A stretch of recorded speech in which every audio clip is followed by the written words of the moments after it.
అందరికీ నమస్కారం. ఫిబ్రవరి 28 budget assembly సమావేశాల తర్వాత ఆంధ్రప్రదేశ్ రాష్ట్ర రాజకీయాల్లో పెను మార్పులు సంభవించేందుకు అవకాశం ఉందనేది మనకు అందుతున్న సమాచారం. ఇది ఎలాగ అనుకోవచ్చు మీరంతా కూడా. ఇప్పుడు 11 మంది వైసీపీ తరపున గెలిచిన వాళ్ళు ఇంతవరకు అసెంబ్లీకి రాల ప్రమాణ స్వీకారం తర్వాత.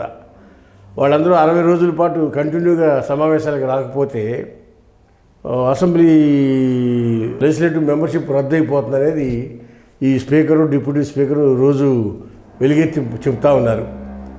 రాకపోతే ఇటు గెలిచి ప్రజల్లో ఉండి ఉపయోగం లేదు, అటు ఎమ్మెల్యేగా గెలిచినా కానీ మనం ప్రజలకు ఏం చేయలేకపోతాం అనే బాధ ఈ వైసీపీలో ఉన్న 11 మందిలో జగన్మోహన్ రెడ్డి గారు మినహాయించి మిగిలిన 10 మందికి ఆందోళనగా ఉంది. అధ్యక్ష అనే పరిస్థితి మాకు లేదేమోనని బాధపడతారు. అసలు జగన్మోహన్ రెడ్డి కాదని అసెంబ్లీకి వెళ్తే ఆయనతో బాధ. అందుకని ఇటు ముందు చూస్తే నువ్వే వెనక చూస్తే గొయ్య అన్నట్టు ఈ 10 మంది వైసీపీ ఎమ్మెల్యేలు పరిస్థితుంది. వీళ్ళల్లో 5-6 అయితే పర్వాలేదు, కానీ 5-6 పార్టీ మారదామని ఆలోచన చేస్తున్నారు.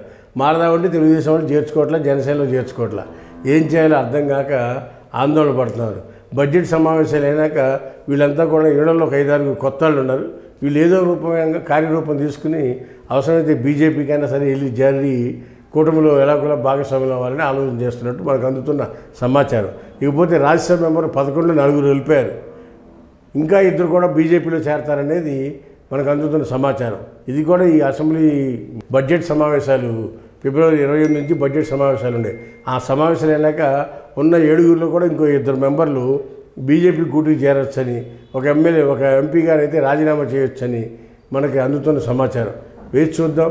అసెంబ్లీ సమావేశాలు అయిపోయి బడ్జెట్ సమావేశాలు అయిపోయిన తర్వాత ఆంధ్రప్రదేశ్ రాష్ట్ర రాజకీయాల్లో పెను మార్పులు అయితే సంభవిస్తాయనేది మనకు అందుతున్న సమాచారం. హాయ్ ఫ్రెండ్స్, మా ఫ్యూచర్ టుడే ఛానల్ చూస్తున్నందుకు చాలా థ్యాంక్స్.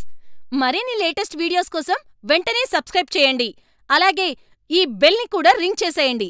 మా లేటెస్ట్ వీడియోస్ నోటిఫికేషన్స్ అన్నీ మీ మొబైల్లో వస్తాయి. మా వీడియోస్ మీకు నచ్చితే లైక్ చేయండి, షేర్ చేయండి, నచ్చకపోతే కామెంట్ చేయండి.